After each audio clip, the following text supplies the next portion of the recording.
7 playoffs in 11 years, couple of finals appearances.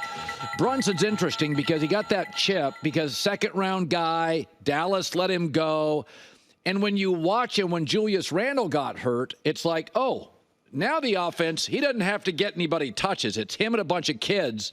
Are the Knicks a viable playoff team, or are they just too Jalen Brunson dependent to do anything?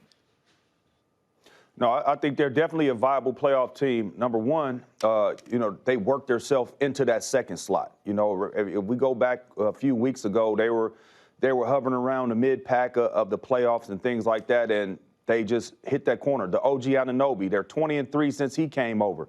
One thing about the New York Knicks, they play defense, and they get after it. They play hard in those defense, and then they test your discipline.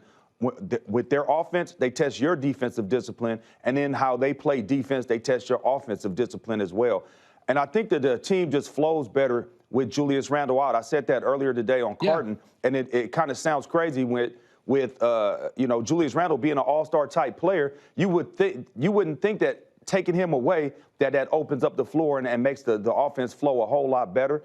They're extremely tough, and I think moving up to the second slot, the second seed, with all the momentum they got, I think they got the most momentum going into the playoffs, and that counts for something. Well, you had Doc Rivers. You know him well. Now Giannis is hurt. Indiana plays fast. Halliburton's virtually unguardable. Milwaukee's in a weird spot where, they fire a coach, had a winning record. They bring in Doc. The Dame thing hasn't been ideal.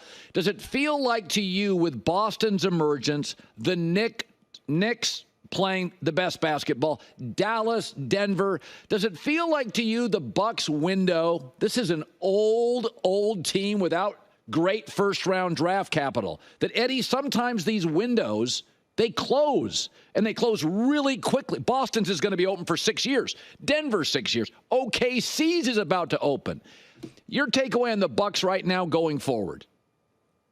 And they did exactly the opposite of what the Knicks did. The Knicks played themselves into the second. They lost their way to the third seed. And I think they're 17-19 since Doc's taken over. I can't quite put my finger on this team except two things. They lose Drew Holiday, and nobody talks about how they lost Grayson Allen. Those were two tough perimeter defenders. Now, and you look at this clip, look at their offense. Everybody's standing right next to each other, or they're standing still. Their offense doesn't flow, and I think it all stems from their defense. They have no defensive continuity because Brook Lopez is not the same Brook Lopez of 2 years ago because they don't have the same perimeter defense. The perimeter defense is getting killed, and they're putting a lot of pressure on Brook Lopez, who I feel has lost a step or two, especially his lateral movements, not the same. So that you're able to attack them because he's going to stay in that drop coverage, and with that drop coverage, they're not fighting over the screen like Drew Holiday fought over the screen. They're not fighting over the screen like Grayson Allen was fighting over the screen consistently. Now, they brought in Patrick Beverley. It just hasn't made a change. I think that they allow their lack of defense to affect their offense. There's just no continuity there. Also, I don't know, it could be something going on in that locker room where guys just aren't all the way together on the same page, because it is weird. I won't say that their window is closed, but that thing coming down right now, for sure. So J-Mac and I talked about this. Oklahoma City's future is amazing, but they're 22-year-old kids. This is the youngest playoff team. We saw the Packers in the NFL playoffs. You can just tell they're a year away. And OKC, let's say they got matched up with the Lakers or an older team, like a Warriors. I tend to lean with veterans in the playoffs. They manipulate the refs. They manipulate the whistle. They manipulate. Older guys have been around this league. They just, in situational basketball, are better than young teams. How do you view OKC? What if they get bounced in a 7-game series in the opening round? Is it a failed season?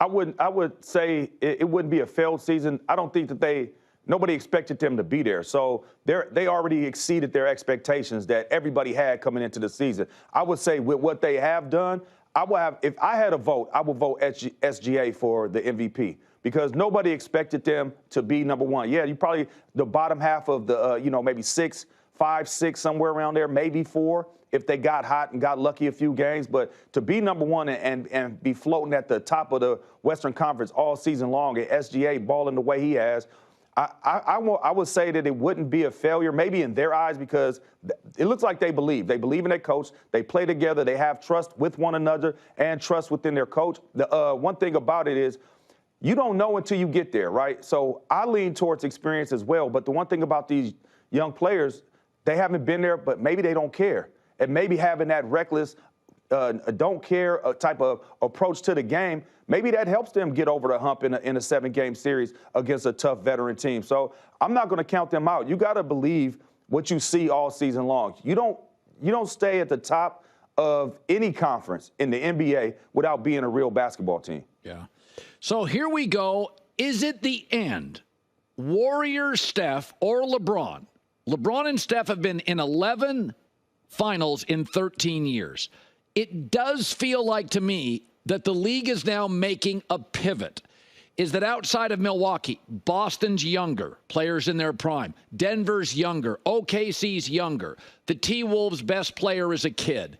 And I'm looking at the Hardens and the LeBrons and the Stephs and the Clays and Draymond.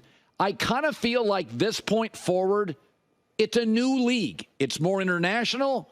It's more young stars and young teams. Do you think Steph and LeBron's teams are viable?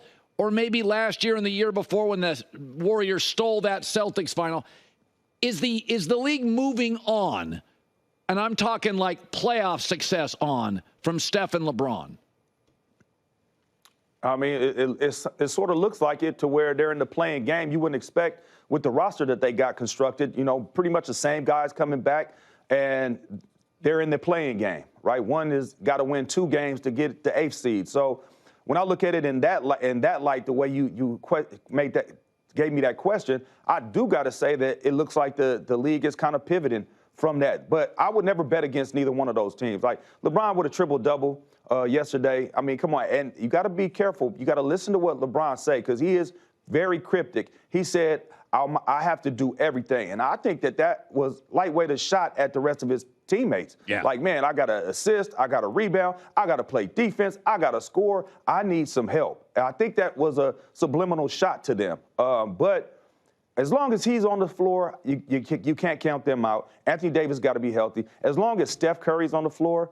And by the way, the last couple weeks, I would say this, that the Golden State Warriors have been playing their best brand of basketball. I think Klay Thompson finally, after dealing with 2 lower extremity injuries, the Achilles and the knee, finally has his legs underneath him. It takes a long time for that trust to come. And while you're trying to get that trust, you're still trying to work on your game. I think he's got his legs and the trust of his legs. Now the rest of his game is starting to come around. He looks like himself. He's getting shots in the way that he normally gets shots, in the position that he gets shots. And he looks like he's starting to move a whole lot better and trust his game. So I would never count those 2 guys out. But the league is in a fantastic place. All them guys you named, I mean, talk about Orlando and their young players they got. Paolo Banchero, I mean, he's a baller. I mean, the league is in a great place right now with young talent.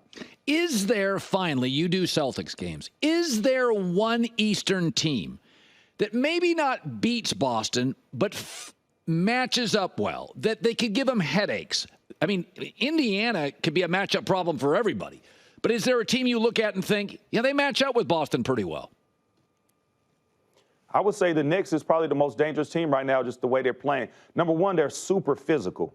Just Thursday. On Thursday, they played the Celtics and out-rebounded us by 16. I think it was 17-2, second chance points, something like that. They really get after it. Since adding OG Anunoby, their defense identity has changed.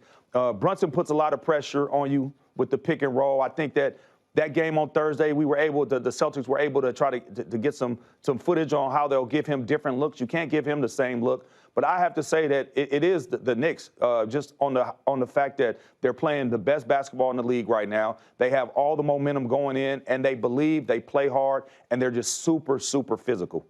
Eddie House, first things first after us. As always, good seeing you, man. Yep, thanks for having me, man. You bet. Hi, everybody. It's me, Uncle Colin. Subscribe here to get the latest from the herd, including exclusive behind-the-scenes videos and more, wherever you may be, however you may be watching. Thanks again for making us part of your day.